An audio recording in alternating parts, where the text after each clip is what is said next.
Boa tarde a todos e a todas.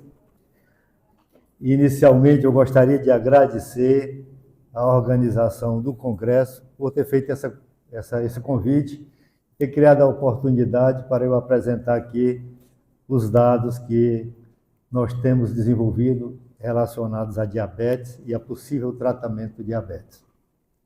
Queria também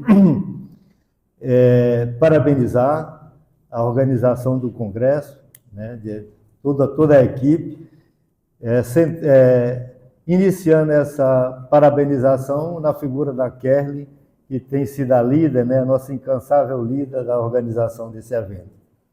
E, finalmente, eu queria parabenizar todos os nossos visitantes, dar boas-vindas a eles, dizer que desejo que tenha aqui um bom congresso e uma boa estadia em Fortaleza. Bom, o título da minha palestra é Alterações Eletrofisiológicas na Neuropatia Diabética e o Tratamento com Óleos Essenciais e Constituintes. Nessa palestra aqui, eu vou apresentar parte dos nossos dados, parte da atividade do laboratório, que representa o esforço que nós temos feito com variáveis e com técnicas eletrofisiológicas, elucidar o mecanismo do ataque do diabetes às células neurais e à neuropatia diabética, e também o nosso esforço para encontrar produtos naturais ou substâncias que possam, a nível do estudo pré-clínico, ter uma potencialidade de utilização terapêutica. Próximo. Bom, o diabetes, então nós vamos falar aqui muito de diabetes e de óleo essencial. O diabetes é uma doença de imensa importância ou relevância epidemiológica, porque a sua incidência, que já é altíssima, está em crescimento. Calcula-se que no ano de 2050 nós teremos no mundo aproximadamente 850 milhões de diabetes. Próximo. Bom, e nós temos dois tipos importantes, que são os principais tipos de neuropatia diabética pela incidência, que são a neuropatia simétrica, e a neuropatia autonômica. A polineuropatia simétrica e a neuropatia autonômica. O primeiro tipo, ele ataca principalmente os membros da pessoa, é uma doença de progressão centrípeta, começa da extremidade e parte em direção ao centro, causa imenso desconforto, imensa degradação da qualidade de vida, com o tempo vai lesando os nervos até matar totalmente o nervo e causar complicações mais graves ainda, que são pé diabética, amputação e eventualmente até a morte do paciente. A neuropatia autonômica, ela ataca os nervos do sistema nervoso autônomo, que fazem o controle das vísceras, também dão imenso desconforto e pode ser eventualmente letal. Próximo, por favor. Bom, na fisiopatologia do diabetes, da neuropatia diabética, nós temos 3 grandes blocos, que são a alteração da resistência à insulina ou deficiência de insulina, tá certo? O excesso de glicose no sangue, tá certo? E a dislipidemia. Esses 3 mecanismos, eles atacam os mecanismos celulares e, eventualmente, através de um mecanismo celulares, ele dá uma grande alteração do mecanismo redox e desencadeia um mecanismo inflamatório, e esse mecanismo e essas alterações, por sua vez, atacam os vasos, as células do músculo liso e do endotélio vascular, desencadeiam os movimentos celulares característicos da reação inflamatória e atacam a célula de Schwann, que fazem a mielinização e dão a proteção aos neurônios dos nervos longos que são atacados pelo diabetes, como o nervo ciático e o nervo vago, e também atacam diretamente as células neurais. Próximo, por favor. Essa posição aqui está muito ruim, que eu não consigo ler. Como é? Eu queria mais para cá, porque aqui está muito ruim. Aqui. Aí eu posso apontar e ler, né? Aquilo ali estava muito bacana, né? Muito solene, né? Mas pouco funcional.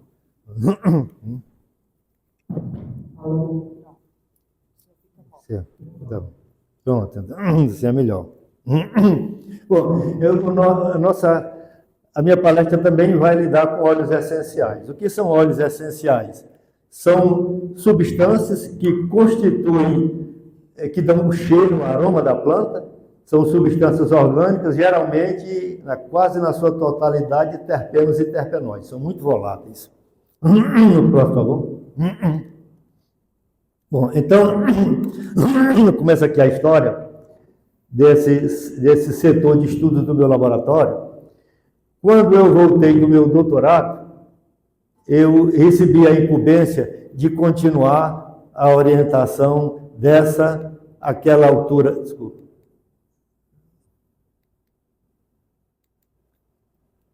aquela altura aluna de mestrado, a doutora Aline Alice, depois veio a ser professora aqui da UES, e a tese dela já estava com a metade do trabalho experimental feito, e era o estudo dos efeitos do óleo essencial da canela de punhã, cujo nome científico é do Croton zentineri, né?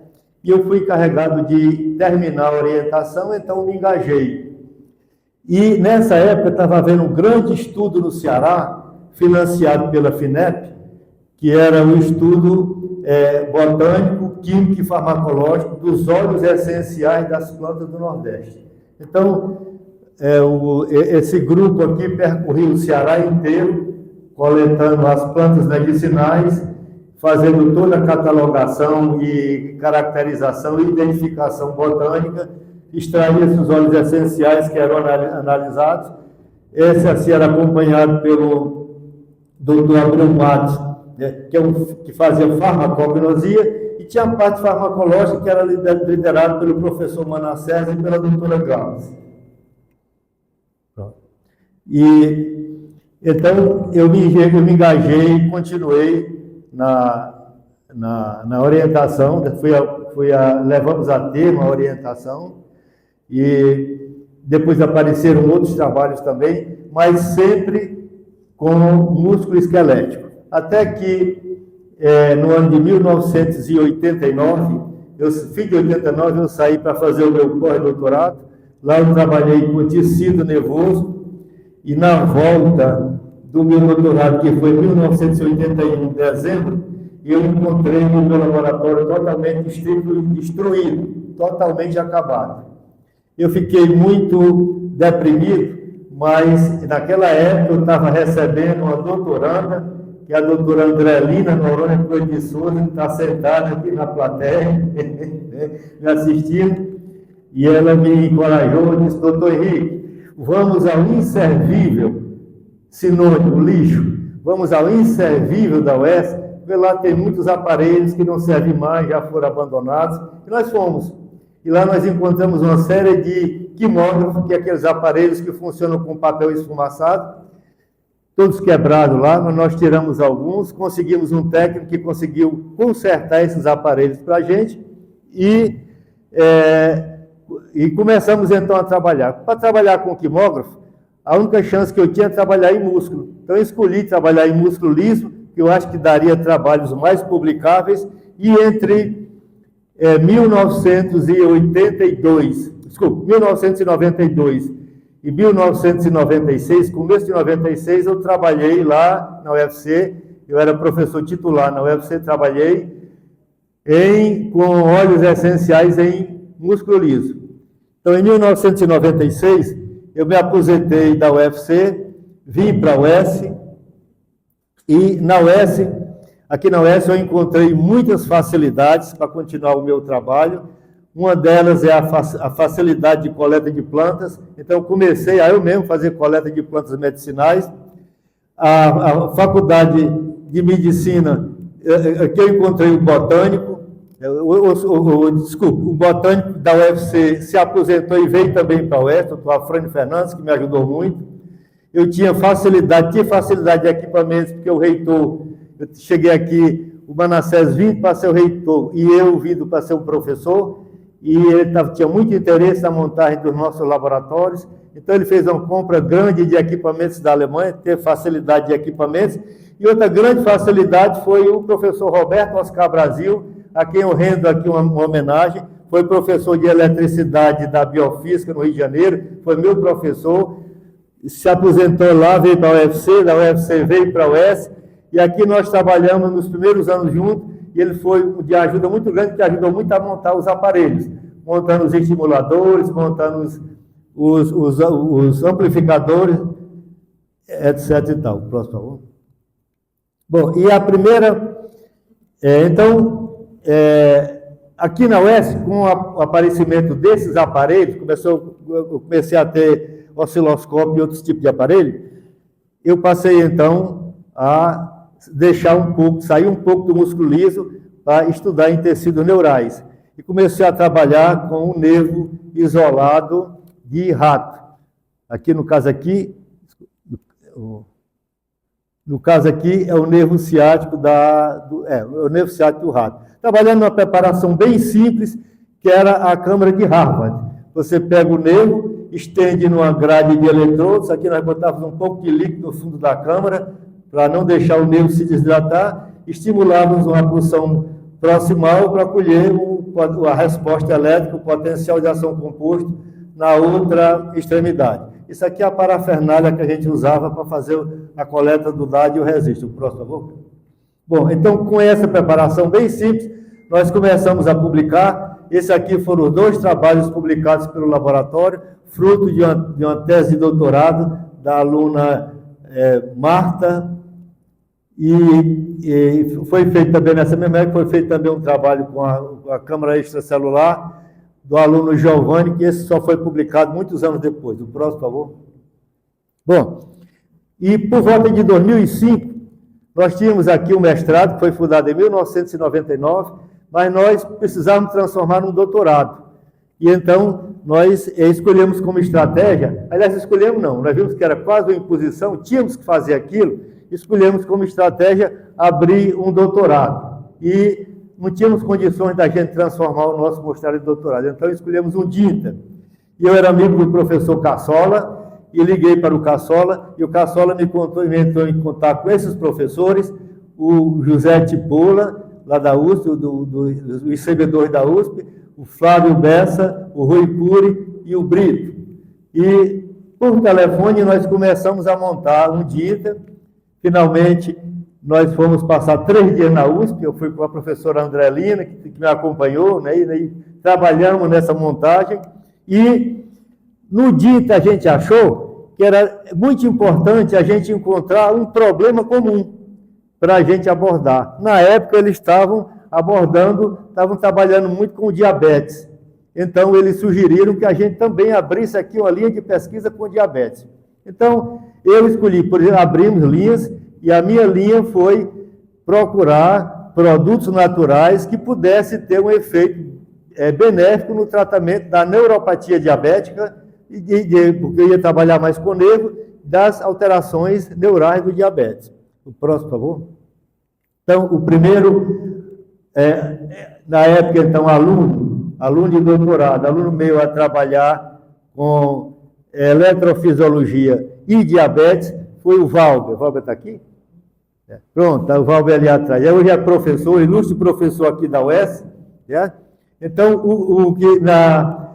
para o trabalho do Valber, nós utilizamos o rato ISTA, e utilizamos um modelo de diabetes chamado N5-STZ, que é um modelo em que você injeta estreptozotocina no animal recém-nascido, e ele vai desenvolver o diabetes lentamente, diabetes que começa por volta da 5ª ou 6ª semana, e a partir daí a glicemia vai subindo progressivamente, até que, depois de 4, 5 semanas, essa glicemia atinge níveis muito altos.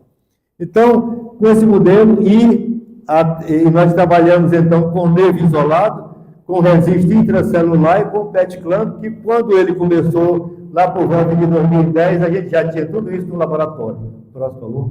Bom, então, esse estudo com o modelo NSIC-STZ produziu resultados muito interessantes.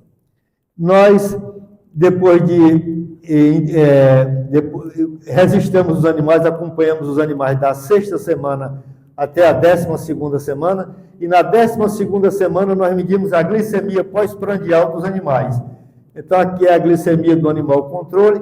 Então, nós notamos que os animais tratados se apresentavam como 2 grupos. Um grupo que tinha uma glicemia um pouco diferente do controle, mas não estatisticamente diferente, e outro que tinha uma glicemia muito alta, muito diferente do controle.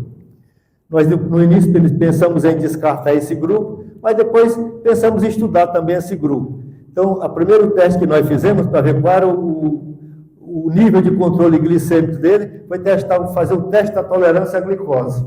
E nós observamos que esses animais, a glicemia de jejum deles era diferente. Ou seja, a glicemia de jejum desses animais era significantemente maior do que esse. E, sobretudo, o teste da tolerância à glicose era profundamente diferente nos 2 grupos. Então, nós achamos que valia a pena estudar os 3 grupos.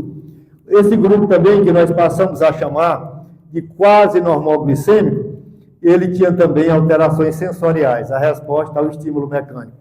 Nós, então, na 12ª semana, sacrificamos os animais, testamos a excitabilidade elétrica desses nervos através do teste da Helbase, com medida de Helbase e medida de cronaxia, e vimos que nos animais hiperglicêmicos, a cronaxia e a Helbase estavam bem alteradas, caracterizando uma diminuição da excitabilidade.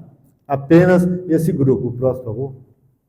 Bom, então, nós passamos a estudar a resposta ativa do nervo, através do potencial de ação composto.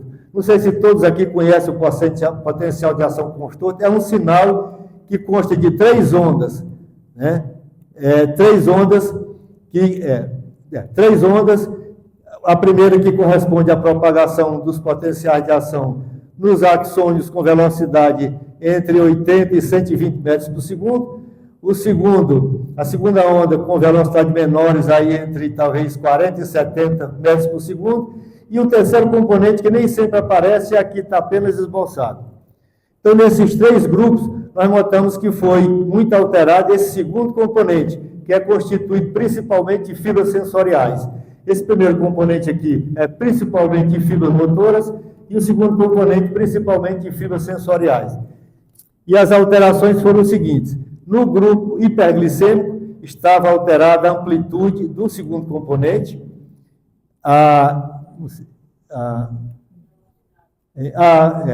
velocidade aqui, né? Que eu não estou conseguindo ler aqui, né? A amplitude, né? A amplitude estava alterada no segundo componente dos hiperglicêmicos, mas uma coisa muito interessante foi que no grupo quase normal glicêmico também o segundo componente estava alterado. E esse quase normal glicêmico, ele corresponde ao que seria no humano pré-diabetes. Então, nós confirmamos que os relatos que já existem na literatura de que, em alguns casos de pré-diabetes, a mera condição de pré-diabetes é suficiente para desenvolver neuropatia. Né? E a duração também estava alterada. Próximo, por favor. Bom, então, nós passamos a explorar também, nesses 3 grupos, como é que estava o potencial intracelular, o potencial que a gente registra entre o meio intra e extracelular. Para isso, nós usamos a técnica do registro intracelular, aplicando pulsos de longa duração com estímulos, geralmente com estímulo de amplitude variável. Né? Aqui é o setup, a instrumentação para medir o potencial intracelular. O próximo, por favor. O próximo. E o que nós observamos foi o seguinte: nos animais, esse aqui é um animal controle, nos animais quase normal glicêmico, nós não observamos nenhuma alteração do potencial de ação, mas no animal hiperglicêmico, nós observamos uma perda do potencial de repouso, uma despolarização do potencial de repouso, tá certo? E uma alteração na duração e na DVDT ascendente e na DVDT máxima descendente do potencial de ação. É uma coisa que nos chamou a atenção, porque a gente já conhecia a literatura, mas eu não estou conseguindo ler nada aqui. Limiar.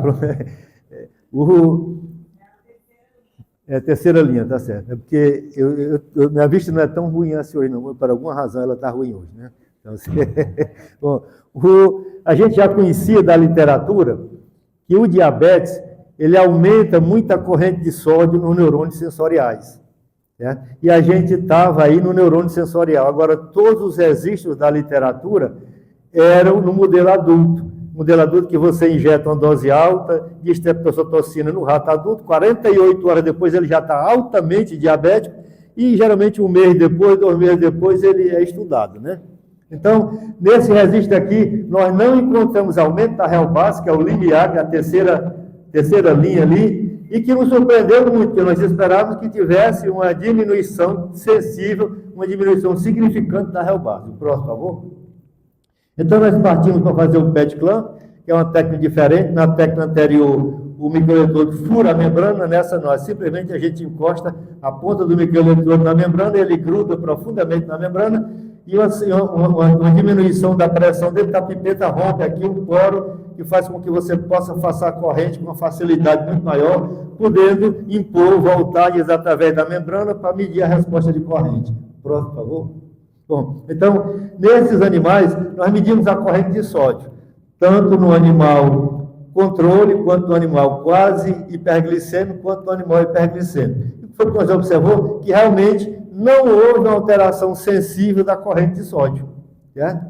Isso nos surpreendeu, porque a literatura dizia que sim, mas nós estávamos num modelo diferente. Então, nós formulamos a seguinte questão: será que nós estamos fazendo alguma coisa errada na técnica? É isso? Então, para testar isso aí, nós repetimos exatamente o que foi feito na literatura. Próximo, por favor. E o que foi que nós observamos quando nós explicamos exatamente? Que agora sim, nós tivemos modelo adulto, nós tivemos um grande aumento da corrente de sódio. Tá? E esse aumento, além do aumento da corrente de sódio, nós também tivemos uma alteração da dependência de voltagem para ativação e para inativação, mas significante para ativação da corrente de sódio. Então, assim, nós confirmamos e nós ficamos tranquilos que realmente o que a gente não observou naquele caso, porque a glicemia média foi menor, uma vez que nos animais N5-STZ, ela vai subindo lentamente, e nos outros, ela sobe de vez, e é um mês de hiperglicemia muito alta. Próximo, por favor.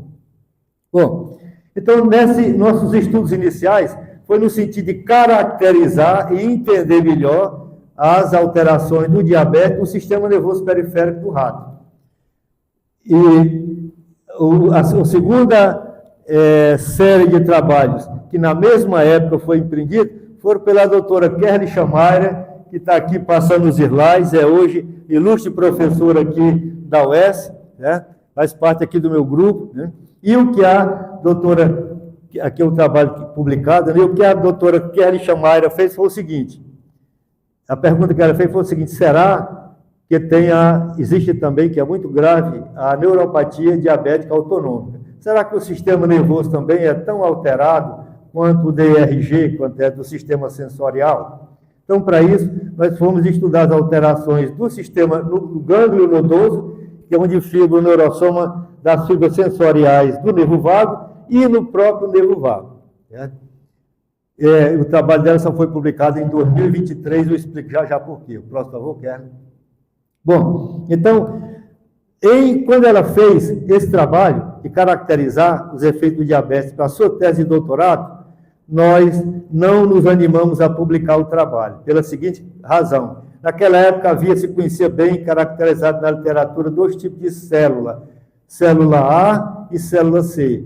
Célula A eram células que tinham um potencial de ação de curta duração, bem fininho, e célula C eram as células de duração longa, que tinham a corcunda do potencial de ação.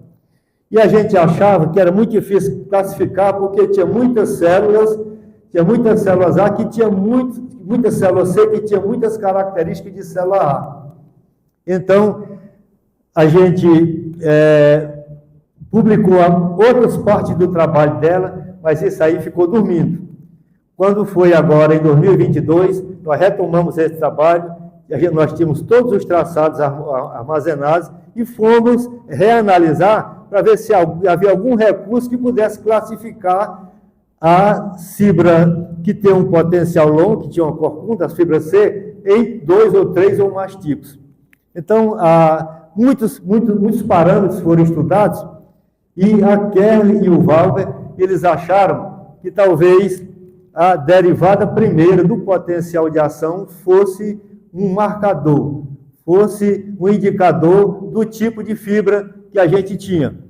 Então, a Kerli notou que nas fibras com a corcunda grande, né, que é antigamente chamado de fibra C, ou chamado tudo num pool só de fibra C, tinha 2 tipos de derivada primeira. Um em que durante a repolarização essa derivada primeira oscilava e outro em que a derivada primeira não oscilava.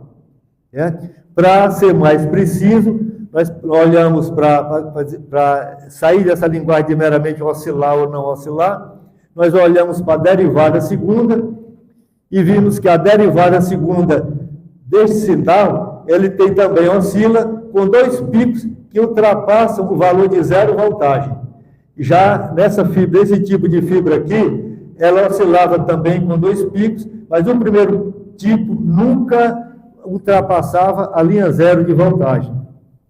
Então, nós chamamos esse tipo de fibra A de AIF, ou seja, A com inflexão na repolarização do potencial de ação, aqui CIF e aqui A0, que era a nomenclatura que já existia. E surgiu então a pergunta, será que essa alteração aí, 20? Será que essa alteração aí é uma mera curiosidade ou ela tem realmente um significado funcional? Realmente são 2 tipos diferentes de célula, por favor. Então, para isso, sim, eu quero dizer que esses 2 tipos de fibra também tem tanto no controle quanto no diabetes. E a proporção delas, no total, não se altera no controle com o diabético. Né? Então, nós passamos, então, a estudar os parâmetros de controle para ver se elas eram diferentes nos seus controles. O próximo, por favor. Então, pelos controles, nós vimos que sim, elas eram diferentes. Por exemplo, quanto à amplitude do potencial de ação, essa amplitude aqui, da célula IF, essas aqui são as colunas pretas, controle das colunas pretas. Essa coluna preta é diferente dessa, ou seja, a amplitude era diferente. Quanto à duração, todo tipo era diferente do outro tipo quanto ao controle. Inclusive, a CIF era diferente da IF. Quanto a DVDT, aqui é DVDT, né? Quanto a DVDT, também os controles eram ascendentes. Tinham vários controles, tem vários controles, eu não coloquei aqui após hiperpolarização, eram diferentes também no que concerne após hiperpolarização. Então, nós começamos a aceitar que realmente esse marcador correspondia a tipos celulares diferentes, porque os próprios controles eram diferentes. Então, nós passamos a perguntar também, e o diabetes vê essas células como diferentes? Sim, porque, por exemplo, aqui, a alteração do potencial de repouso, o potencial de repouso não é absolutamente alterado nas células AIF, mas é alterado nas células CIF. E há muitos outros parâmetros, que aqui sempre, esse asteriscozinho, sempre é o controle contra o experimental. O preto é o controle e o branco é o diabético. Então, é diabético e foi diferente apenas nessa célula aqui, que é a IF. Isso aqui também é o mesmo caso, foi diferente apenas na AIF. Próximo, por favor. Então, para a gente entender, mas não houve diferença na Hellbase, né? Novamente, né? Então, a gente, aqui a Hellbase. Então, a gente se perguntou, novamente veio o problema. A gente sabia que as células têm um grande aumento da corrente de sódio, certo? Como é que nessas células aí a gente não obteve um aumento da estabilidade, que é o que a gente esperava? Próximo. Tá aí. É aí mesmo. Então, nós passamos a estudar a corrente de sódio nessas células.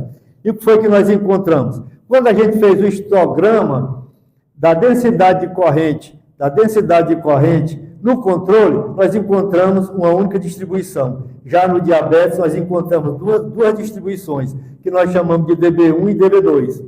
E nós encontramos, então, que na DB1 a corrente de sódio não é alterada e na DB2 ela é profundamente alterada e amplificada, sendo que isso aqui levaria a um grande aumento da estimulação e da réu base. Mas no grupo DB2, que é o mais expressivo populacionalmente, nós temos um grande deslocamento do estado estacionário da inativação, que desfavorece a excitabilidade. Então, nós temos um fator que leva ao aumento, outro fator que desfavorece, mas o que é mais importante para a gente é que nós encontramos que tem um tipo de célula no nodoso que, no que concerne a corrente de sódio, é absolutamente insensível ao diabetes. É como se o animal não estivesse tendo diabetes. O próximo, por favor. Bom, então nós passamos a nos perguntar, e será que a gente tem algum produto natural que possa tratar isso aí? Tentamos vários e escolhemos um que é o óleo essencial dessa planta, o óleo essencial do Croton ventineri. E escolhemos esse óleo essencial porque ele tem uma grande potência antioxidante e uma grande potência anti-inflamatória. E a gente imaginava que ele também era pouco tóxico. Então, começamos os estudos. O principal constituinte dele é o anetol. O próximo, por favor, o próximo. Bom, então, nós estudamos aqui, então, no modelo adulto. Aqui é a característica do modelo adulto. Você injeta a estreptococcina, 48 horas depois, a glicemia já está lá em cima. Aqui para mostrar que o animal sofre de dipsia, poliúria, polidipsia e polifagia. Próximo, por favor. Bom, então, nós estudamos no nervo vago como é que o óleo essencial dessa planta atua no nervo vago do animal diabético. Então, aqui nós temos o potencial de ação composto do animal das fibromielinizadas e das não mielinizadas no animal controle. Então, nós aqui nesse registro aqui, nós tiramos o sódio, para mostrar que tirando o sódio, o potencial desaparece. Tanto nas fibromielinizadas, que tem 3 componentes, quanto nas fibras não mielinizadas, que também tem 3 componentes. E aqui é o que acontece com o potencial de ação composto no animal diabético, nos animais, no controle para as fibras mielinizadas, para as fibras não mielinizadas, no diabético, para as fibras mielinizadas e não mielinizadas, e nos animais tratados com anetol para fibra mielinizada e não mielinizada. Próximo. O traçado ali já sugere, mas o gráfico mostra aqui bem melhor.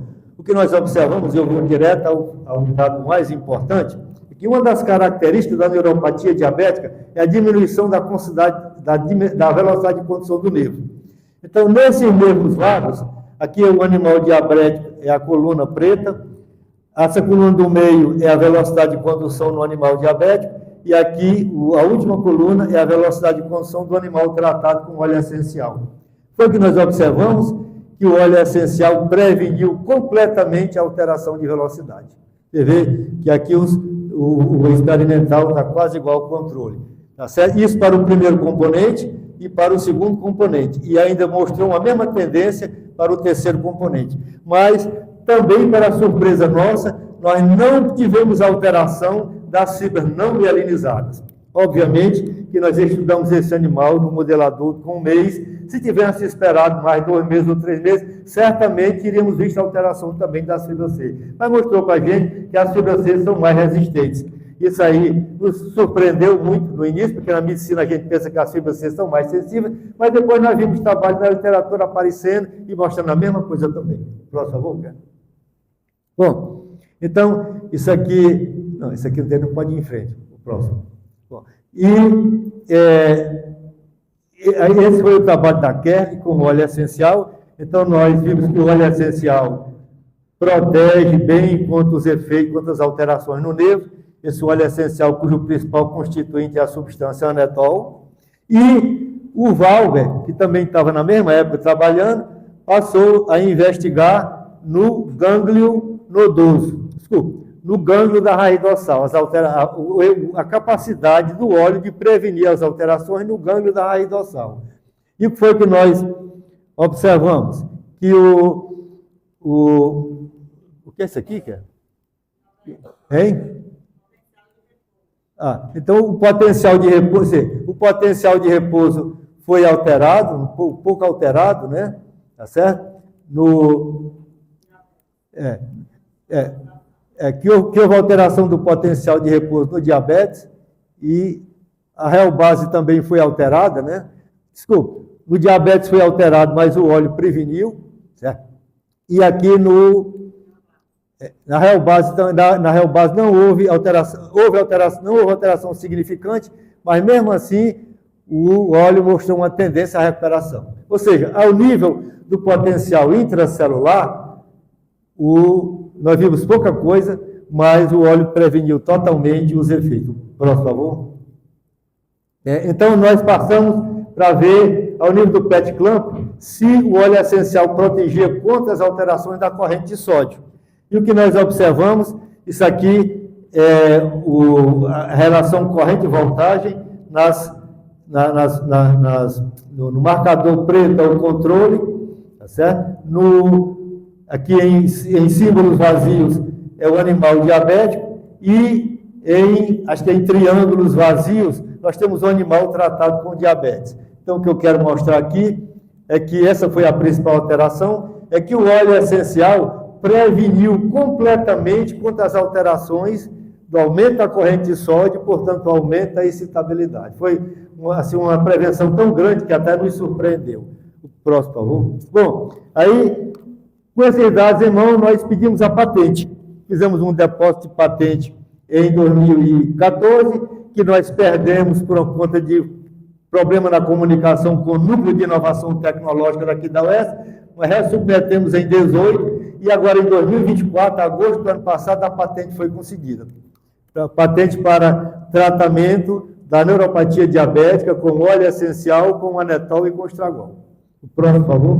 Bom, e nós continuamos querendo saber quais as alterações que o diabetes promovia em outro tipo de gânglio. Todos os estudos até aqui foram em gânglios sensoriais. Nós queríamos saber no gânglio efetor, no gânglio do sistema nervoso autônomo, no gânglio simpático. E trabalhamos com o gânglio cervical superior. Isso aqui foi uma tese, uma dissertação de mestrado feita pela aluna Natália. Próximo.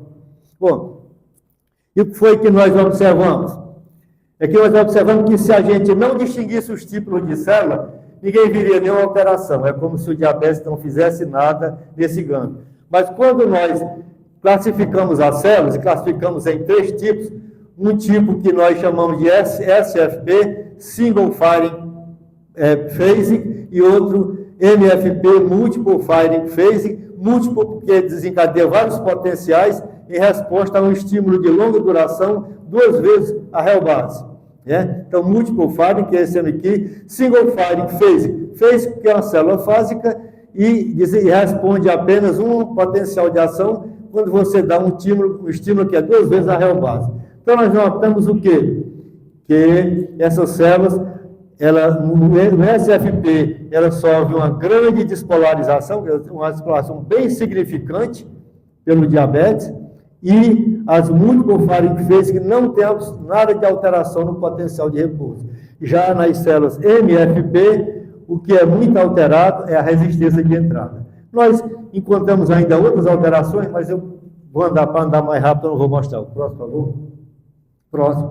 Não, é isso aí. Bom, outra coisa que nós notamos também é que nesse gânglio nós temos uma profunda diminuição da atividade da sódio potássio ATPase. Ela é reduzida para metade. E foi muito importante, porque aquelas despolarizações que nós temos obtido, geralmente é de 5 mV, 4, 5, 6 mV, que é muito sugestivo que seja uma alteração da sódio potássio ATPase. O próximo, por favor. Bom, e nós quisemos, então, saber se o constituinte principal, o enetol, também tem efeito protetor. E a aluna que fez foi a Bianca, que está aqui presente, ela ainda é nossa aluna de doutorado. E a Bianca, está aqui, Bianca? Pronto, ali atrás. E a Bianca é a Edil. A Edil está aqui também? Pronto, está lá também, está ótimo. Então, o próximo, por favor. Então, usamos o mesmo modelador, que dá polidipsia, poliúria, polifagia, essas poli todas, glicemia muito alta. Sim, uma coisa que eu estou me esquecendo de chamar a atenção é o seguinte: todas essas correções são com a glicemia muito alta.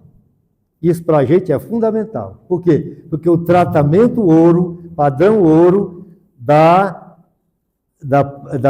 neuropatia é o tratamento do diabetes, redução da glicemia, o tratamento com hipoglicemia antes. Mas nós queríamos uma substância que fosse capaz de tratar sem reduzir a glicemia. Por quê? Porque isso aí pode ser um bom adjuvante, atuando pelo mecanismo totalmente diferente para ser um auxiliar no tratamento pelo hipoglicemiante. Né? Então, nós fizemos o próximo, por favor. Então, nós observamos, tá certo? Que o nervo ciático do animal diabético tem profundas alterações, inclusive alterações do perineuro, do endoneuro, e todas essas alterações morfológicas são bloqueadas, são impedidas pelo anetol, que é o principal constituinte do óleo. Esse dado aqui também nos surpreendeu. Olha, isso aqui é a diminuição do perineuro, isso aqui é do animal tratado, realmente. E foi assim para a gente uma evidência que fez a gente acreditar muito nesse óleo. Então, no trabalho dela, tá certo? A gente fizemos a mesma coisa dos outros, né? Medimos nesse potencial de custo a velocidade dos componentes, e o que foi que nós observamos? Que o diabetes diminui a velocidade do primeiro componente, não uma diminuição tão gritante quanto no nervo vago, mas diminuiu, e o tratamento com anetol impediu, preveniu essa alteração. A mesma coisa também ocorreu no segundo componente, mas eu acho que não foi significante. Certo? Hein? Foi insignificante. O próximo, por favor. E aqui, então, é o estudo, se eu não me engano, do estresse oxidativo, né? Eu não, acho que aqui é nitrito, aqui é TBARS, se eu não me engano, aqui não estou lendo o que é. Mas... Pronto, isso aqui é catalase, né? E aqui é superóxido desmutase. Então, o que é que nós observamos? Que o anetol sempre fez o valor voltar ao valor controle. O valor controle aqui, que foi muito alterado pelo diabetes, o aumentado ou diminuído, com o tratamento com atenol, ele voltou ao valor controle. Próximo, por favor. Bom, então, os dados que nós obtivemos, nós consideramos muito bons, tá certo? E esses dados aí, nós achamos que corrobora tudo que a gente conseguiu para o óleo essencial. Então, eu diria que ao nível pré-clínico, esse óleo essencial, que é um excelente anti-inflamatório e um excelente antioxidante, ele é também excelente para prevenir a neuropatia diabética. Agora, nós estudamos esse estudo todinho com doses altas, dose que é 1/10 da DL50, apenas 1/10 da DL50, mas pode ser dose alta. Então, o que nós fizemos? Não adianta a gente ter um produto que é muito eficaz para prevenir se ele for tóxico. Então, nós passamos a estudar a toxicidade. Próximo, por favor. Aqui a doutora Andrelina, que é minha colaboradora, né? Fizemos esse trabalho em colaboração, e nós alimentamos os animais durante 75 dias com a dose alta que a gente usou para tratar a neuropatia diabética. O próximo. E medimos uma série de parâmetros. O primeiro dele foi o peso do órgão e o peso relativo do órgão. O único órgão que teve uma pequena alteração, mas significante, foi os rins. Eu não sei onde é que ele está aqui, mas é o rim, né? Hein? É aqui? Pronto. Os rins que teve uma alteração do peso relativo, do peso em relação ao corpo, né? O próximo, por favor. Nós fizemos também todas as bioquímicas do sangue do animal, né? Todas as enzimas que caracterizam função cardíaca, função hepática, função renal, TGO, TGP, creatinina, etc. e tal, e praticamente não encontramos nenhuma alteração. E fizemos também um hemograma do animal e não encontramos alteração. Mas nós encontramos uma pequena alteração no peso do rim. Então, fomos investigar em profundidade a toxicidade renal. Próximo, por favor. Bom, esse aqui foi feito por essa aluna de mestrado, né? Na época. O próximo, por favor. E o que nós observamos? Que o óleo essencial do Crocetinere, naquela dose que nós usamos, ele dá, a única alteração que ele promove no rim é uma alteração, ele promove uma proteinúria, que é característico de alteração tubular, já que ele não alterou o clearance da creatinina, então nós entendemos que era uma alteração tubular, né? E realmente nós encontramos um infiltrado inflamatório tubular, né? E o próximo, por favor. E nós passamos então a perguntar, né? E o principal constituinte tem a mesma toxicidade renal? Que foi um trabalho feito pelo Romário, nosso aluno aqui, de doutorado aqui presente. O próximo, já publicado.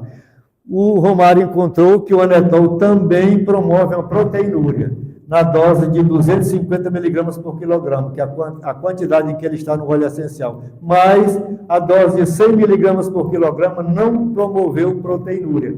Esse resultado foi muito interessante, porque na dose de 100 miligramas por quilograma, ele já tem eficácia anti-inflamatória máxima. A eficácia anti-inflamatória máxima já ocorre aí com a dose entre 50 e 100 miligramas por quilograma. Então, esse foi um excelente sinal para a gente, tá certo? O próximo, por favor. Então, nós estudamos a microscopia e vimos que realmente há um infiltrado inflamatório, também sugestivo de lesão tubular.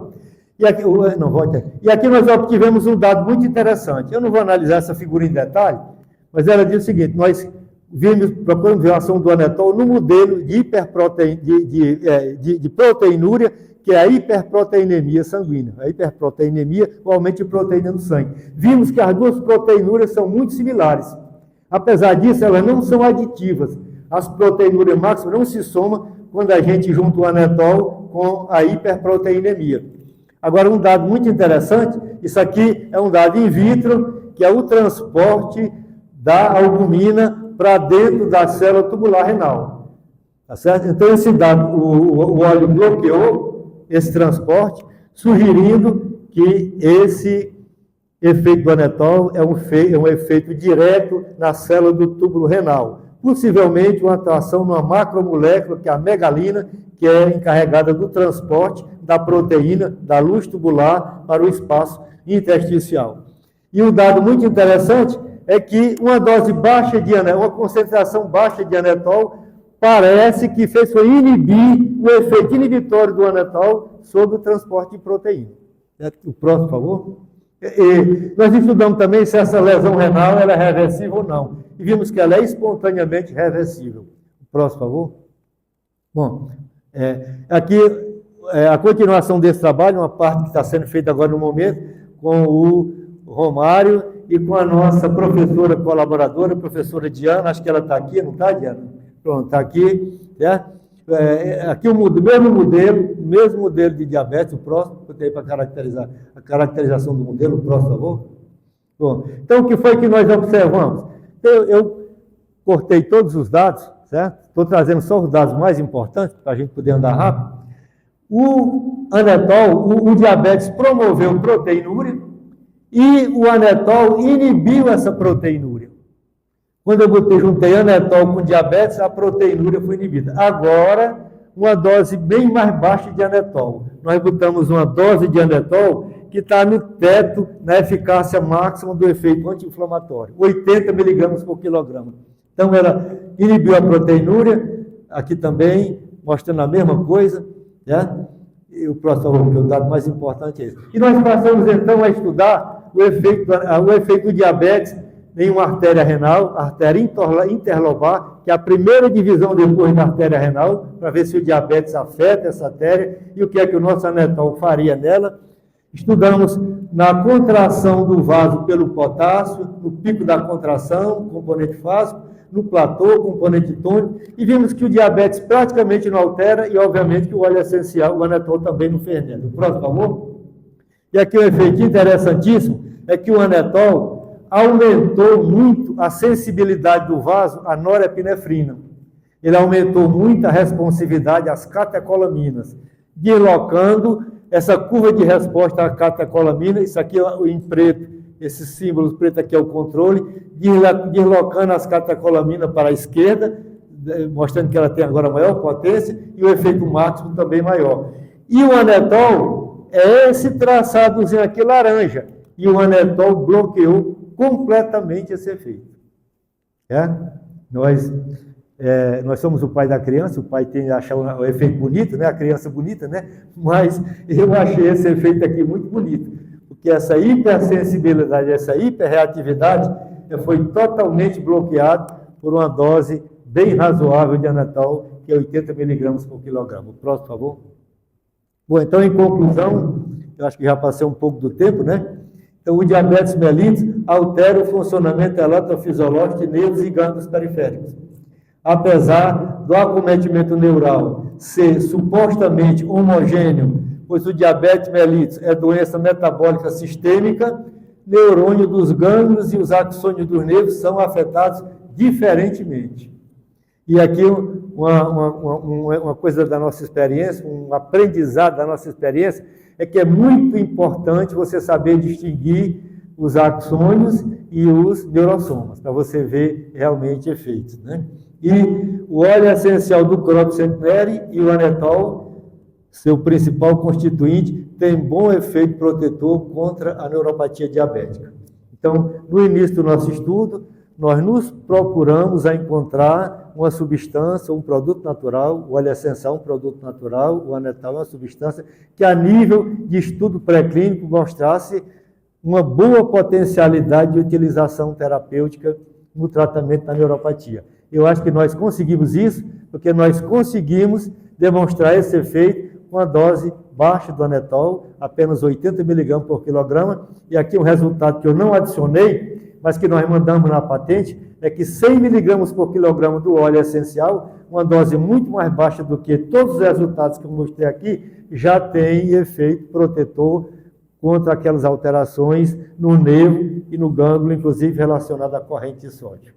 Então, eu queria agradecer a todos vocês a atenção. Nós estamos carentes, né? Nós sempre fomos carentes de sugestões, críticas construtivas e sugestões, e eu estou aqui para receber e para as coletar. E agora, mais uma vez, quero agradecer a organização do Congresso, e se houver alguma dúvida, eu terei todo prazer em responder.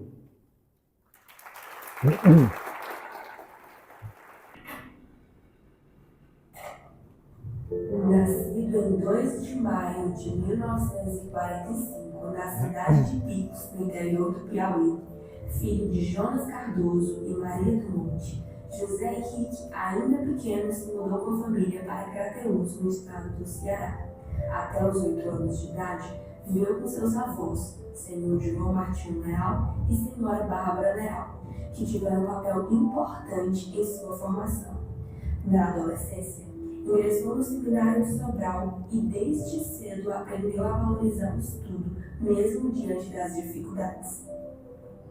Olá, pessoal. É muito bom, é muita satisfação estar aqui para falar um pouco de uma figura tão importante para mim e para a nossa família, né, que é o Mano Henrique.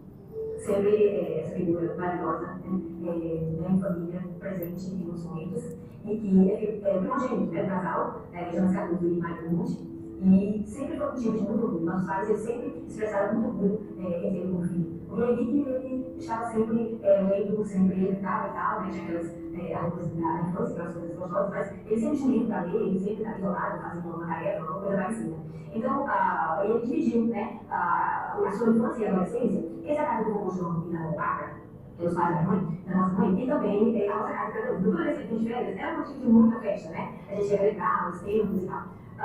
Quando eu nasci, eu sou mais nova, né, nas irmãs, e tinha hoje, conforme eu disse, e iniciava o seu nascimento 6 mulheres, havia 6 meninos, aí eu sou mais nova. Então, quando do meu nascimento, ele estava partindo já, 15 anos, para o seminário, porque eu não fazia seminário. Então, meu pai se entendia muito com isso, de meu pai com o filho. Mas ele pediu ao papai para não ir, porque queria ver o nascimento, aí quando ele mais nova nasceu, no caso que sou eu. Meu amigo, a senhora é Nina, gente, ele me chama de Nina, carinhosamente. Eu sou Ana, a propósito, né? Então, meu irmão, eu quero dizer para você que você sempre me orgulhou muito, você é esse irmão maravilhoso, presente, amigo, né? E que para mim, particularmente, é uma fonte de inspiração, porque hoje, se eu estou na academia, eu sou professora da Universidade Federal de Sergipe, há 32 anos, certamente tem um segredinho aí, né? Ou seja, você foi um espelho para mim. Então, você que é mais velho e eu mais nova, circulamos nesse mundo acadêmico. Então, é um prazer muito grande falar com vocês, dizer que foi um presente de Deus por você estar com a nossa família, tá? Obrigado a vocês que estão prestando homenagem ao Henrique, e realmente é merecedor. E dizer pro irmão, aceite aqui, a minha Sergipe, um meu forte abraço e um beijo bem carinhoso, tá bom? Tudo de bom pra você. Que Deus, que você acabou de comprar 40 anos, e Deus tem muitos anos de vida, com muita saúde e paz. Viva a família, viva a ciência. Em 1965, foi aprovado no curso de Medicina da Universidade Federal do Ceará. Lá, ele descobriu duas de suas grandes paixões, o ensino e a pesquisa, e concluiu o curso em 1970. Professor Dr. José Henrique Leal Carneiro, meu querido amigo Henrique, estou aqui para lhe dar os parabéns pelo aniversário, para dizer o quanto eu sou orgulhosa de todo o trabalho maravilhoso que você faz nessa nossa querida terra, esta terra da luz. Um professor distribuindo seu conhecimento, produzindo, fazendo pesquisa, tenho o maior orgulho de você. Lembro dos tempos que estudávamos juntos, você, eu, Luiz Teixeira, Ângela Ribeiro, Lute, e estudávamos sempre para as provas, estávamos sempre estudando. Então, esse tempo, a gente já via que você era uma pessoa excepcional. Lembro também dos tempos que trabalhamos juntos com o professor Manassés na cadeira de farmacologia, fazendo pesquisa, com aqueles ratos todos, dando aula que era dos promotores. Então, nós tínhamos muitas histórias juntos. Histórias de amor à medicina, de amor à pesquisa, de amor ao ensino e de amor à nossa terra, que você foi por Europa, França e Bahia, mas nunca deixou sua terra. Eu quero lhe dar os parabéns e dizer do meu orgulho de ter sido sua contemporânea de escola, de ter sido sua colega de estudos e de hoje continuar tendo você como um colega, como um grande amigo. Parabéns, Henrique. Sucesso sempre. Também na medicina, Henrique conheceu Lindalva e juntos iniciaram uma história que já dura 49 anos. Dessa união nasceram 2 filhos, vieram 2 netos e também um bisneto. Em 1975, iniciou seu mestrado acadêmico no Rio de Janeiro, no Instituto de Biofísica Carlos Chagas, na UFRJ, sob a orientação do professor Guilherme Curtis. Em 1978, embarcou para os Estados Unidos para fazer o seu doutorado em Fisiologia no Medical College of Georgia. Lá trabalhou com eletrofisiologia cardíaca sob a orientação do professor Jean François. De volta ao Brasil em 1981, assumiu a docência no curso de Medicina da UFC, no Departamento de Fisiologia e Farmacologia, onde passou a inspirar uma nova geração de estudantes. Oi, como orientadora de uma gente, eu não tenho deixar de participar da nossa homenagem, aliás, uma homenagem muito justa, muito merecida. Eu já se vão muitos anos de nossa convivência, desde o fim da década de 70, início da década de 80, quando você estava retornando do seu doutorado nos Estados Unidos, e a minha orientadora de mestrado estava saindo para fazer seu pós-doc. Então, você ficou como o meu orientador. E daí, então, se iniciou o estudo sobre as formas medicinais, você se introduziu a estudar, começou a estudar as formas medicinais, e nutrientes e provas antiéticos, foi o assunto da minha dissertação. E eu agradeço, mas talvez eu nunca teria agradecido assim, do que você fez por mim, lá nos Estados Unidos, para poder me adaptar, e pegar minha família no aeroporto, e mais rápido, as coisas já funcionavam, para depois eu me virar sozinho. E graças a você eu consegui. Então, um grande abraço e tudo de bom. Em 1989, decide retornar aos Estados Unidos para fazer seu pós-doutorado na Universidade de Maryland, sob a orientação do professor Daniel Weinreich. E ali iniciou seus trabalhos com eletrofisiologia neuronal. Olá a todos, eu sou Leonardo Cardoso, de Felipe, e eu vou tentar trazer aqui uma perspectiva mais próxima, mais familiar, é a perspectiva de filho, dessa pessoa acadêmica, muito bem sucedida, Então, eu não vou falar do método dele, acho que vocês já falaram, já conhecem, vou falar da minha experiência. Então, eu sempre fui inspirado pelo meu pai, lá na acadêmico, desde que eu entrei ele já era pesquisador, desde que eu era criança, no estado dele, no Rio de Janeiro, e me marca muito esse contato que ele tinha com os alunos, os doutorandos, os mestrandos dele. Ele tem esse lado que eu acho muito interessante, bem desenvolvido nele, que é a orientação, né? Recebe as pessoas, às vezes, o doutorado é um período difícil para a pessoa, né? Exige muito, né? Muito estresse, e ele sempre soube falar as palavras certas nas horas certas para essas pessoas, para que elas conseguissem, digamos assim, desconectar dos problemas e seguir adiante e produzir coisas relevantes, coisas muito boas. E isso me inspirou bastante. Hoje em dia, eu também sou professor aqui na França, da Sede de Escola de Engenharia, e agora, hoje em dia, eu também tenho os meus 8 anos, também sou orientador de doutorado, e eu tento me inspirar muito com os aprendizados que eu pude observar, né, nessa convivência com o meu pai. Então, eu tenho muito a agradecer a ele, tanto pela inspiração na carreira acadêmica, como também pela inspiração da pessoa qualquer, da pessoa, digamos assim, dedicada à pesquisa dele. E eu gostaria de deixar aqui um beijo para ele, um abraço, e gostaria também de poder participar dessa homenagem, dessa pequena forma desse vídeo aqui. Um beijo, pai. Ao retornar dos Estados Unidos, o professor Henrique trazia consigo um sonho muito claro: transformar no Brasil os conhecimentos e experiências que havia adquirido ao longo de sua jornada acadêmica no pós-doc. Mas quem vai apoiar? Onde encontrar os recursos? Quem vai acreditar?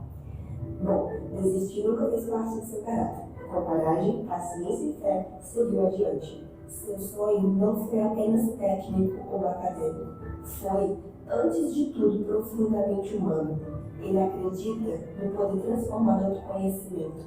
E o laboratório que criou com esforço e paixão tornou-se uma semente que germinou, floresceu e continua a multiplicar-se nos corações e mentes de todos que passaram e ainda passam no UF. Professor Henrique, sua história é, antes de tudo, um lembrete de que é possível ensinar com o coração e transformar o mundo a partir de um simples microscópio, e de que os ensinamentos de um verdadeiro mestre não se encerram com o título, eles se tornam eternos nas vidas que você tocou, renascendo dia após dia em cada mente como luz que jamais se apaga.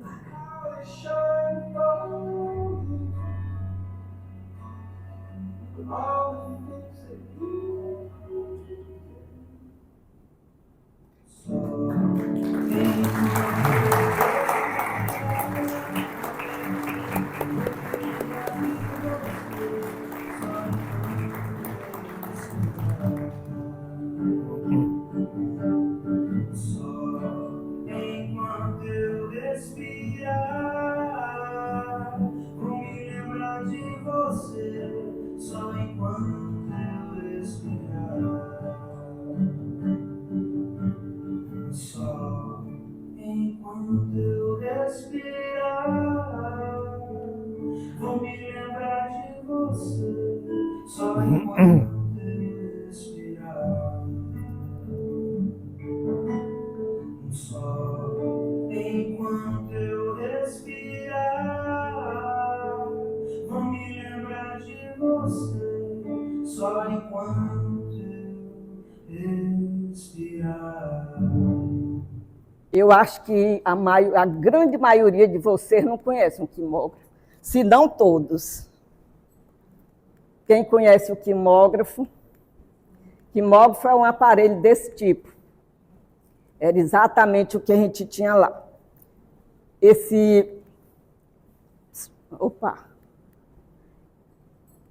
Esse cilindro aqui, ele gira em velocidade constante e controlável aqui, e ele fazia girar um papel esfumaçado aqui em torno dele. E aqui a gente colocava uma penazinha, que a gente chamava de pena escritora, que tirava a fumaça do papel e aí riscava. Quando o músculo contraía, puxava a alavanca para baixo, o músculo, né, contraía, fazia um registro desse tipo, e aqui quando ele relaxava. E com esse quimógrafo nós publicamos dezenas de trabalhos. Primeiro em músculo esquelético. Por que em músculo esquelético de sapo? Porque não precisava de controlar a temperatura. Depois nós recuperamos também um banho-maria lá do lixo, compramos uma bombinha de aquário e fazia a água circular desse banho por uma câmara de perfusão. E aí a gente passou a trabalhar também com músculo liso. Aqui eu vou mostrar o primeiro trabalho que a gente publicou em 1994. Esse trabalho aqui foi em músculo esquelético, mas vários outros. Eu botei aqui só os primeiros, né? Músculo esquelético de sapo. E aqui já em músculo liso de cobaia. Para consertar esse quimógrafo e o banho, a gente pagava, o pagamento era a base de um dinheirinho, mas também muita cachaça. A gente pagava um senhor lá da UFC e ele recuperou esses quimógrafos e recuperou o banho também. E assim nós publicamos vários trabalhos, isso aqui ainda na UFC. Mas, em 1996, hoje vale ressaltar que o LEF ele já registra contração de artérias de resistência, calibre entre 30 a 300 micrômetros. Aqui é um registro real da artéria basilar, que a gente colheu aqui. Mas depois, em 1996, depois da gente lutar com aqueles quimógrafos, o doutor Henrique veio para cá como professor visitante, 96 e 97. E quando deu em 98, a gente se aposentou lá da UES, ou da Federal, fizemos concurso aqui e viemos os dois para cá. Mas por volta Sim, aí nesse intervalo, o doutor Henrique montou uma linha de cardiovascular e hoje ele faz renal em colaboração com o professor Celso Caruso Neves e está também implantando uma linha de respiratório através da professora Diana, em colaboração com o professor Valtezinho, ambos da Universidade Federal do Rio de Janeiro. Por volta de 1993, 94, ele adquiriu o seu primeiro axoclamp. E esse axoclamp foi uma graça, porque no mesmo dia que chegou, ele ia perdendo no dilúvio. Quase fica doido, passou a noite sem dormir, esperando a chuva passar para correr para a universidade.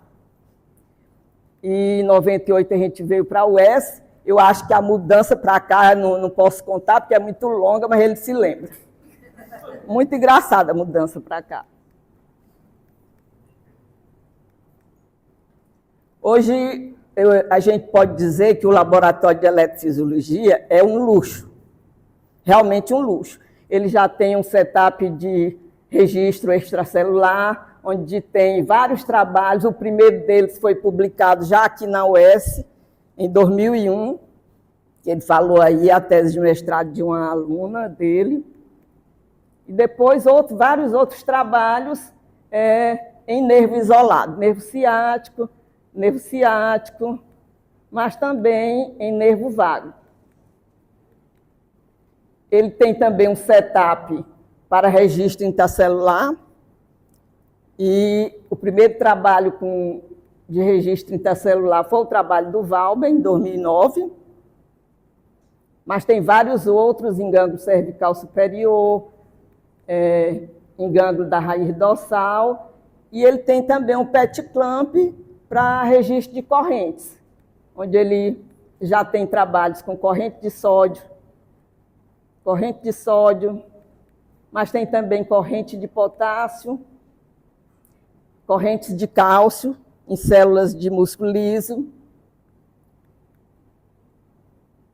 E aqui até uma colaboração com o professor Jader, corrente de potássio. E um setup para fluorescência. Além disso, o laboratório conta com um sistema robusto para análise de DOC e dinâmica molecular. E, para quem não sabe, o professor José Henrique é um grande poeta, já lançou um livro de poesias, está prestes a lançar o outro, que eu já tive o prazer de ler e corrigir, ajudá-lo na correção. E é presidente da Academia Cearense de Medicina, membro da Academia Cearense de Ciências, membro da Academia da Sociedade Cearense de Médicos e Escritores. E nesse trajeto todo, o professor Henrique, aqui na UES, trabalhou na melhoria do ensino de fisiologia para os cursos aqui da UES, trabalhou também na implantação do Instituto Superior de Ciências Biomédicas, do Programa de Pós-Graduação em Ciências Fisiológicas e do curso de Medicina. Por tudo isso, professor, por esse legado, nós somos eternamente gratos. Caros presentes, boa tarde. Gostaria de iniciar minha apresentação com a formalidade que não me é inata, mas que é justa e necessária nesse momento, de homenagens ao professor José Henrique Leal Cardoso. Para quem acompanha o professor Leal Cardoso, em suas palestras e falas na Academia Cearense de Medicina, não há de se espantar com a eloquência em seus discursos, mas para aqueles que não estão acostumados, é dessa forma que o Leal Cardoso apresenta-se. E eu não poderia deixar de me apresentar dessa mesma forma. Inclusive com os problemas de microfone também. Embora com muito menos primazia, desenvoltura, léxico e disléxico e outras coisas léxicas que o português vai poder me deixar falar hoje. Começarei essa história com a breve pesquisa que fiz e de várias conversas que tive com ele e outras pessoas sobre o José Henrique Leal Cardoso. Como já bem relatado aqui, em 1981, o professor Henrique, como é tratado pelos seus alunos, fez seu doutorado na Escola de Medicina de Geórgia, dos Estados Unidos, na área de cardiovascular, sob a orientação do professor Jean-François. E já nessa época, ele destacou-se como ótimo estudante, ganhando prêmios como o Student Research Awards, a Sigma Xi, e o conhecido Who is Who das universidades americanas. Ele já tinha uma base de eletrofisiologia devido à sua curiosidade pelo tema e de ser autodidata, procurando as literaturas disponíveis na época para os seus estudos. Sua formação em eletrofisiologia foi aperfeiçoada com pós-doutorado em Baltimore, sob a orientação do professor Daniel Weidlich, na Universidade de Maryland, sendo bolsista do Instituto Nacional de Saúde, o NIH. Destacado estudante, o professor Leal Cardoso recebeu um convite para permanecer nos Estados Unidos como professor, mas ele preferiu voltar. E conforme relatado diversas vezes em conversas no nosso laboratório, ele dizia: o Brasil e o estado do Ceará investiram bastante na minha formação e tenho que retribuir esse investimento. Voltou para o Ceará, para nossa alegria, e para o sólido semiárido que fazia para fazer viva a ciência. Ao regressar ao estado do Ceará e ao UFC, a universidade de qual era docente à época encontrou uma realidade bem diferente daquela vivida nos Estados Unidos. Poucos recursos, laboratórios sem equipamentos, os equipamentos ainda quebrados e sem grandes auxílios. Inclusive, conta-se uma história que a Grass Instruments se vangloriava que seus equipamentos eram a prova de alunos, devido à sua resistência às quebras. Mas essa afirmação foi posta à prova nesse laboratório da UFC.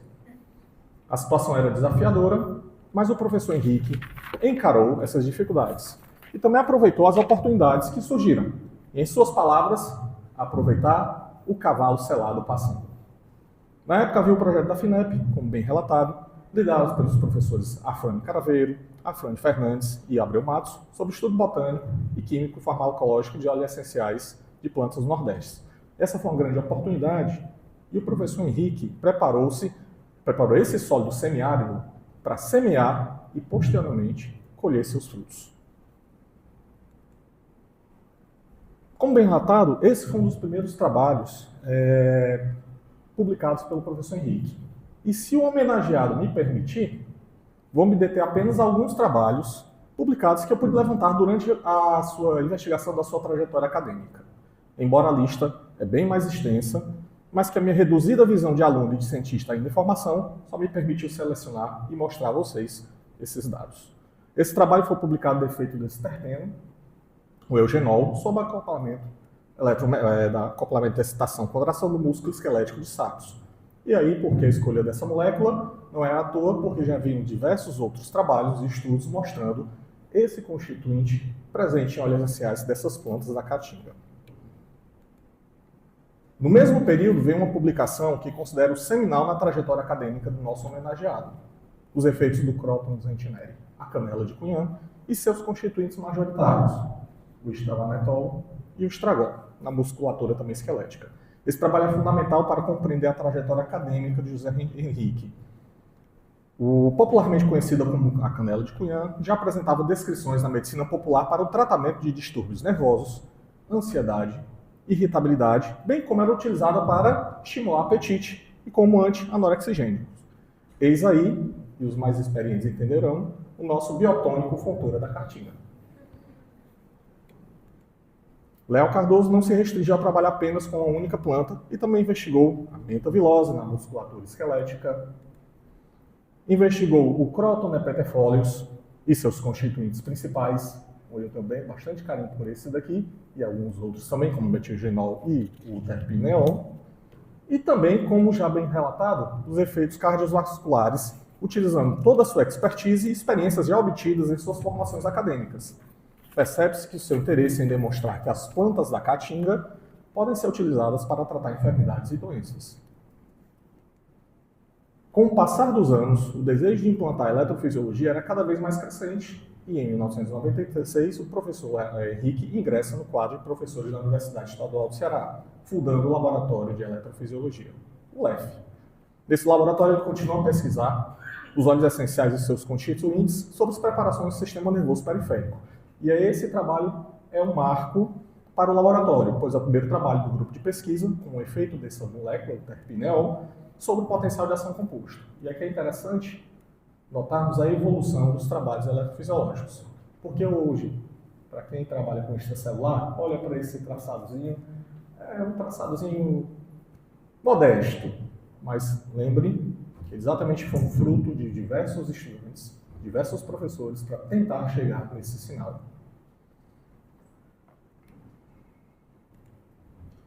Seu grupo de pesquisa foi seguindo com essa linha de pesquisa, os trabalhos com registro do PAC, para o potencial de ação composto, foram avançando nesse trabalho aqui. E aí agora sim a gente consegue descrever um traçado bem melhor com as suas componentes, mostrando então a evolução desses registros no laboratório.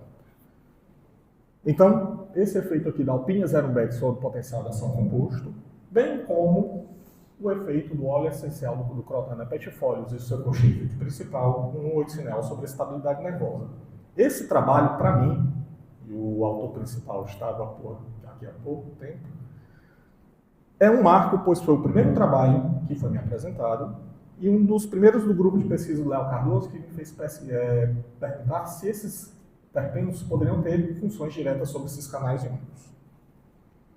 A esse tempo, o professor Henrique já conseguiu diversos projetos e financiamentos das agências de fomento para a compra de equipamentos e montagem do seu laboratório. E ele queria implantar outras técnicas eletrofisiológicas, como a do microeletrodo intracelular. E ao longo dos anos, com a colaboração de diversos alunos, a técnica foi implantada e um desses trabalhos gerou esse artigo científico, bem como também esse outro aqui, onde mostra-se também o efeito tanto do cinel sobre os neurônios do nervo cervical superior, como também do eugenol sobre esses meus neurônios e fazendo o bloqueio desses potenciais. Assim demonstrou então a implantação que a técnica foi bem sucedida. Contudo, o professor Henrique ainda gostaria de ver outra técnica implantada em seu laboratório, a técnica do PET clamp, pois poderia saber se os terpenos encontravam nos óleos essenciais tinham ação sobre canais iônicos. Com a ajuda de colaboradores, ele conseguiu implantar a técnica no laboratório, e esse trabalho, que é o efeito do linolol sobre as diversas técnicas eletrofisiológicas, potencial de ação composto, a técnica no microeletrodo intracelular e o registro da corrente de sódio, foi um dos primeiros trabalhos, se não me engano, do Nordeste que demonstra a utilização do PET clamp e nas correntes iônicas. Entretanto, o interesse do professor Henrique não era apenas descrever os efeitos dos óleos essenciais e seus constituintes sobre os sistemas fisiológicos, mas utilizar o tratamento com esses óleos em alguma patologia. Assim nasce um projeto em conjunto com outras instituições para a investigação da neuropatia diabética. E, num primeiro momento, foram investigados os efeitos do diabetes mellitus sobre as alterações eletrofisiológicas em neurônios, e publicados em diversos trabalhos, como já demonstrado aqui pelo professor Henrique, e outro também mostrando as alterações eletrofisiológicas promovidas pelo diabetes mellitus nesses neurônios do sistema nervoso periférico. Assim, estava demonstrado pelos seus registros alterações neuropáticas devido ao diabetes. Mas como reduzir, atenuar ou tratar essas alterações? Voltemos às plantas da caatinga. E relembro todos aqui dessa planta, o Croton sentinelle.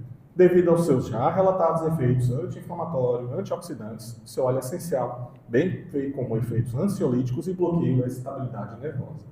Assim, seu grupo de pesquisa se devotou a investigar os efeitos do tratamento com óleo essencial do Croton sentinelle nas complicações da neuropatia diabética. Nesse momento, relato a visão de ciência do professor Léo Cardoso, pois ele já observava uma possível aplicação tecnológica e de inovação do uso das plantas da caatinga na neuropatia diabética. E também, nesse momento, relata a tristeza de seus alunos de pós-graduação, por conta dessa visão de inovação, e eu explico por quê. Já que o uso do óleo essencial poderia ser uma futura inovação tecnológica e gerar um produto, todos os trabalhos que relacionavam o uso do OSZ não poderiam ser publicados, nem mesmo como resumos em congressos. E aí acabou-se as férias dos congressos dos pobres estudantes de pós-graduação do professor Léo Cardoso.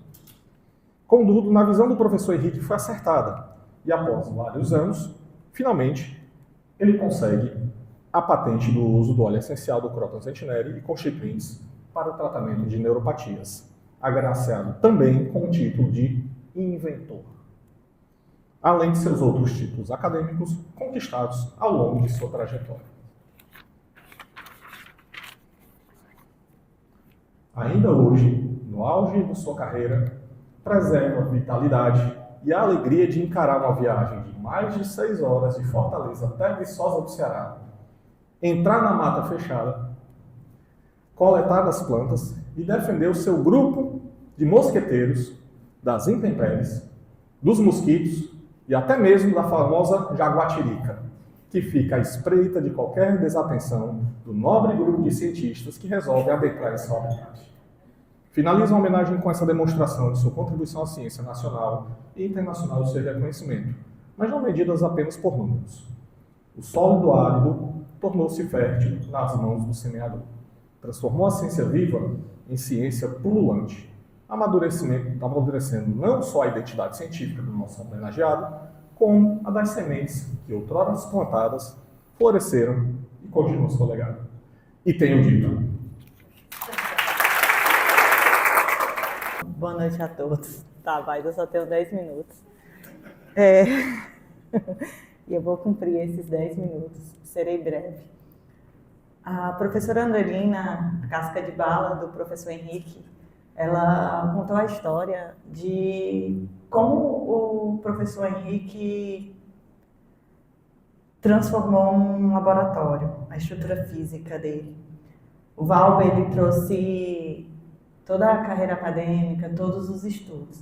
E agora eu vou falar um pouquinho das pessoas, porque ao longo desse trajeto tiveram pessoas que o professor amou e ama bastante,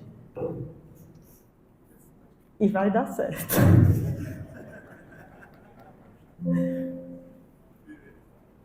Bom, eu também vou trazer um pouquinho da história e um pouquinho diferente. A gente está mais ou menos no ano de 1965, e aí a gente tem um jovem estudante que desistiu da vida de ser padre, né? Tornou desiludido, tentou medicina, estudando muito, nesse cenário que é um ponto histórico de Fortaleza, a famosa Praça do Ferreira. Então ele utilizava a luz, né? da Praça do Ferreira para fazer seus estudos, o livro não é esse, professor, vamos encontrar minha herança, que o senhor disse que vai me passar. E ele estudou eletrofisiologia sozinho. E o mais interessante é que quando ele se interessou pela eletrofisiologia, a gente está justamente na época dos grandes nobéis, né? Quando os mecanismos iônicos estavam sendo descritos, né? E ali, sem ninguém para apoiá-lo, ele se apaixonou pela eletrofisiologia e ele começou a estudar. Eu acredito que esse amor cresceu tanto dentro do peito dele que ele quis repassar, né? E como um semeador, passa aí, amiga, por favor. E aí, como um semeador, ele foi distribuindo esse conhecimento e construindo um legado. Eu dividi aqui a história em algumas gerações. Eu quero dividir, vou destacar algumas pessoas que eu ouvi ele falar. Todas essas pessoas são casos de sucesso, né? São professores, são pesquisadores, tá certo? E a gente vai falando um pouquinho ao longo. Bom, aqui a gente tem a primeira e a segunda geração, que é quando o professor Henrique, ele volta da UFC, vocês vão me desculpar pelas fotos, mas naquela época era, né, não tinha digital, e aí foi super difícil eu conseguir essas fotos. Bom, a gente tem aqui o professor Henrique, tá? A gente tem a professora Aline, a primeira orientanda dele, a professora Andrelina, que dessa vez virou o rosto aqui, nessa foto, e a gente tem aqui o professor Fogaça, que está no Paraná, né? Na Universidade do Paraná. E essa é a primeira geração, com muita ajuda, principalmente da professora Andrelina, ele monta o seu laboratório. E aí a gente passa para a segunda geração, que a gente tem a professora Cristiane Calado, aqui, hoje é professora da Universidade Estadual do Ceará, e a gente tem o professor Pedro Magalhães, que hoje também é professor e pesquisador na Universidade Federal do Ceará. Aqui foram os primeiros passos, né? E a reestruturação do laboratório na UFC. A gente vê então, já na terceira geração, não consegui as fotos, infelizmente, mas a gente tem aqui o aluno Giovanni e a aluna Marta, e aqui a primeira turma de mestrado do programa de pós-graduação em Ciências Fisiológicas, e os responsáveis, né, pelos primeiros registros do extracelular. Como o Valber falou, eram registros bem mais simples. A gente segue, então, na quarta geração, né? Na quarta geração, a gente tem a Andressa, a Kátia Virgínia, né? Todas professoras. A gente tem a Mirizana, a Magnelli, o Hermógenes, infelizmente, saiu cortado, Paulo Marcelo, o Kildare, o outro Giovanni e o famoso Bruninho, né? A Kalina Kelma aqui, o famoso Bruninho. Esses aqui, eles aprimoraram os registros eletrofisiológicos, já conseguindo a segunda componente, né, e outras componentes do potencial de ação composto no extracelular, e começaram a tentar implantar. E aí que vem a quinta geração, né, ou a geração dos cabeçudos, tá certo? A gente tem o João Luiz, né, o Daniel Lobo, e aqui o Dr. Valber Ferreira. Nessa época, o professor Henrique encontrou com o professor Cassola, a gente volta a falar do professor Cassola ainda nesse congresso, tá certo? E conseguiram não implantar em si, mas tornar funcional, né, e conseguir os primeiros experimentos com a técnica do microeletrodo intracelular. Na sexta geração, eu apareço, né? A Diana, aqui, a Jane, tá certo? A gente tem a Kari e a Roseli, né? Que veio como estudante de pós-doc. Aqui, mestrado, doutorado, tá tudo misturado, tá certo? É só para a gente ter uma ideia.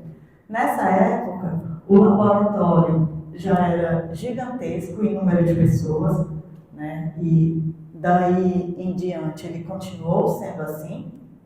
E devido a esse crescimento, o professor Henrique começou a nos incentivar a fazer reuniões de planejamento estratégico, né? No qual a gente podia discutir o que é que a gente esperava, qual era a visão de futuro, a nossa missão como laboratório, o que é que a gente esperava. E aqui foi uma reunião em Pacoti, né, na estação ecológica da UES, e nessa reunião marcou muito, porque ele começou a trazer para a gente sobre ciência translacional. O que é que a gente queria? A gente queria levar aquilo ali, os nossos estudos, para a prateleira, né? Então, foi plantado aqui essa sementinha de vamos ir além. Na 7ª geração, a gente tem como destaque o Tiago, a Tailena, a Leidiane, tá certo? O Luiz Júnior, o Humberto, muitos de vocês conheceram aqui, né? A gente tem a Rebeca, que também está por aqui, né? O Humberto, o Val, e aí com muita ajuda também do professor Jader, do professor Beirão, a gente consegue implantar, né, a técnica do PET Clamp, principalmente, tá certo? Com a ajuda do Valber, né, novamente, e do Humberto. E saem então os primeiros registros. Aqui só para todo mundo observar, né, era a mesma turma, ela bem grande. E a gente segue para a 8ª geração.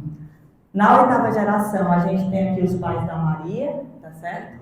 Cláudio Oliveira Abreu e a Carol, né? Eu acho que eles ainda estão por aqui, não sei, estão ali. E a gente tem o Flávio, né, o pequeno de Macedo, e a Morgana, né? A gente nota que é uma geração mais elegante, né, que já vai, né? Bom, uma geração internacionalizada, né?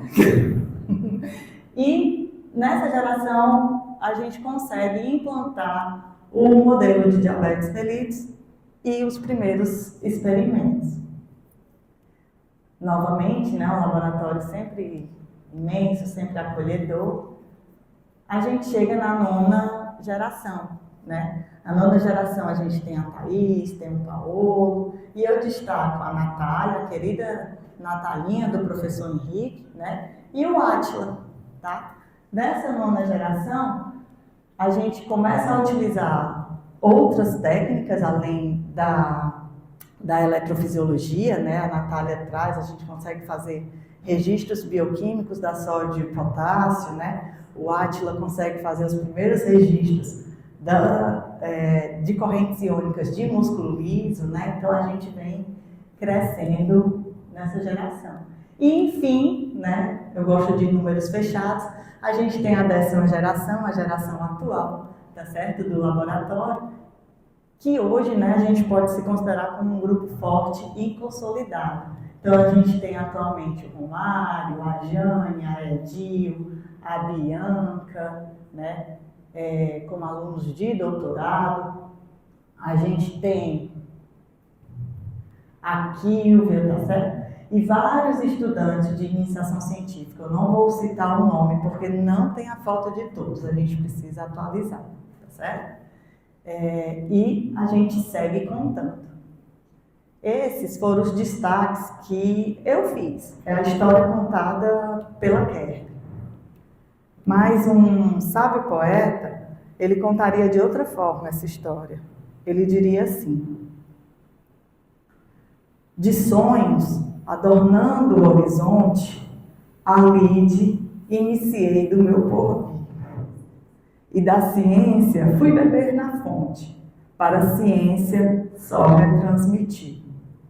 Contudo, num contexto bem mais nobre, um muito digno convívio de labor pude atingir, o qual hoje recobre a minha trilha e já se chama amor.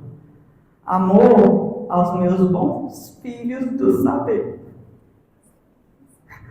A quem saber ensina o coração, pois quando se finar meu pensamento, meus alunos serão desdobramento, que ao repetir lição após lição, repetirão em mim um renascer. Professor Henrique, nosso muito obrigado.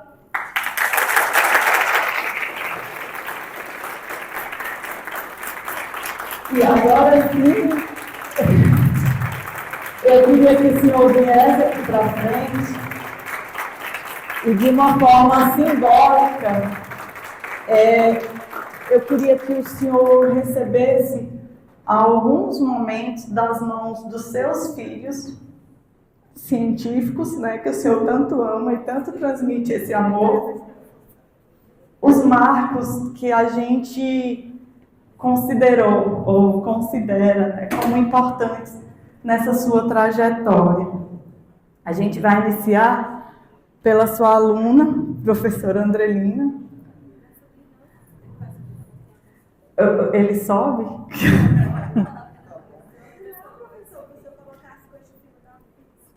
Jeremias, por favor, aquela música clássica que tanto nos inspirou.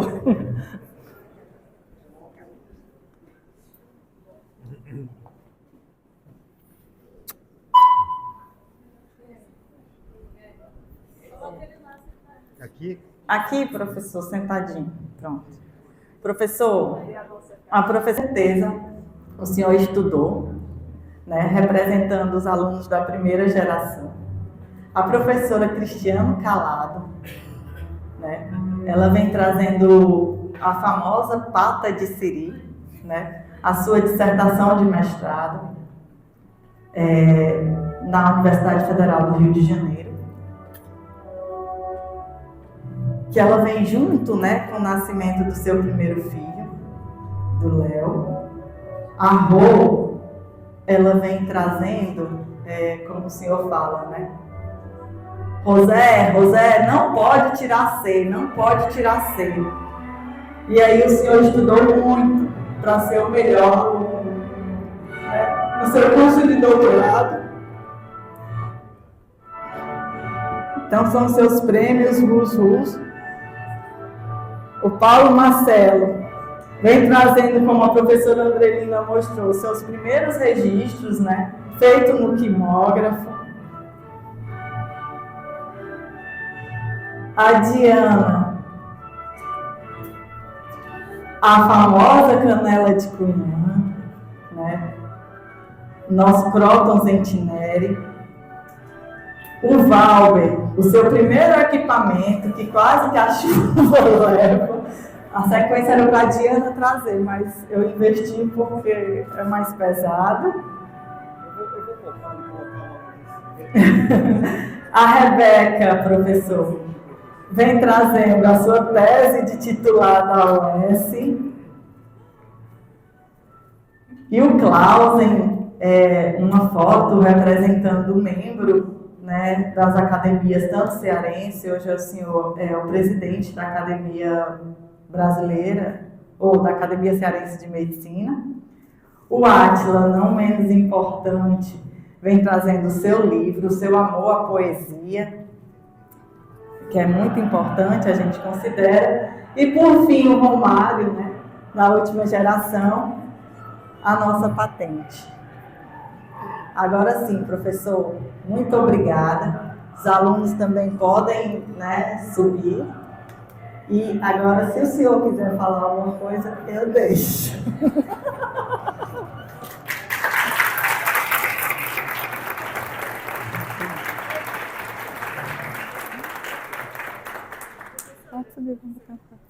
Bom, o que é importante, a gente diz em poucas palavras, é isso?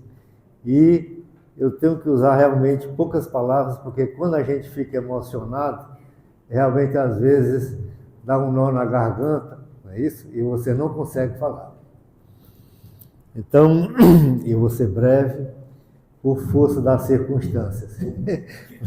Não é que eu queira ser breve, não, por força das circunstâncias, né?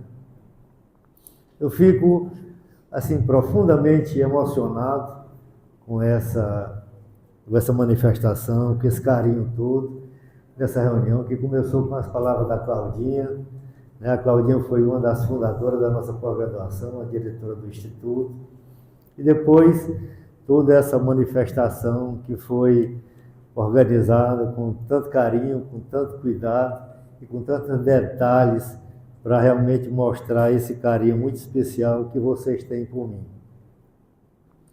Eu quero dizer que a recíproca é verdadeira, né? Os meus alunos realmente eu considero filhos e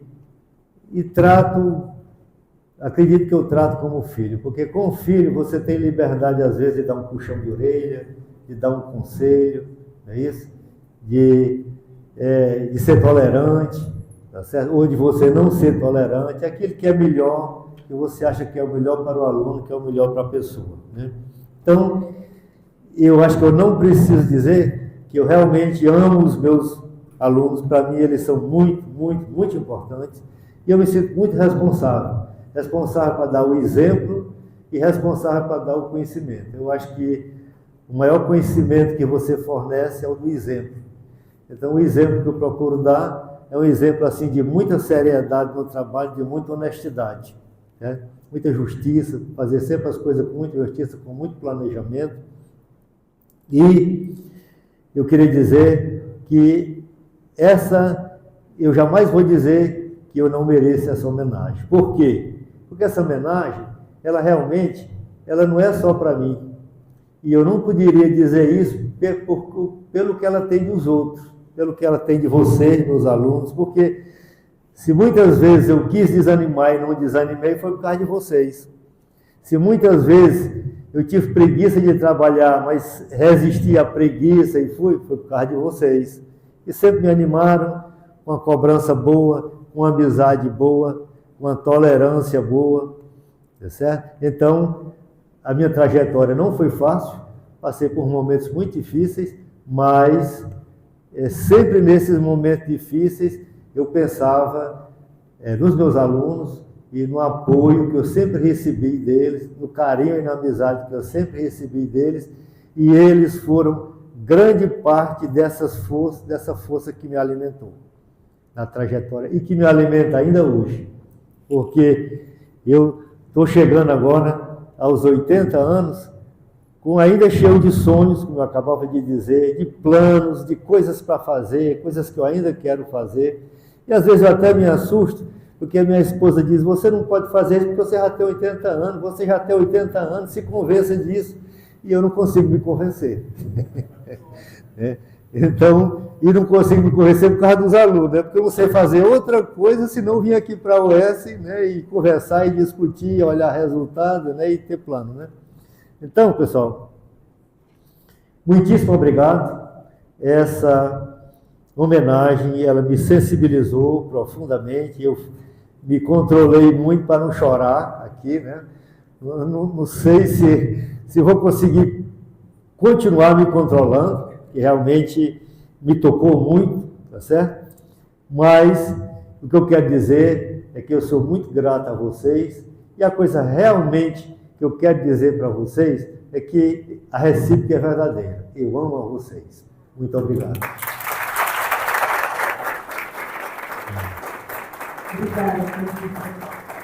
Obrigado também pelas lembranças, pelos presentes, né? Bom, pessoal, eu vou pedir para os alunos para a gente ficar, tirar fotos, tá certo? Mas a gente agradece a todos os participantes, né, nesse primeiro dia de simpósio. E a gente convida para um pequeno lanche, para um forrozinho que vai estar tendo aí no hall, tá certo? E a gente espera todos vocês amanhã a partir das 8h30. Muito obrigada, tá?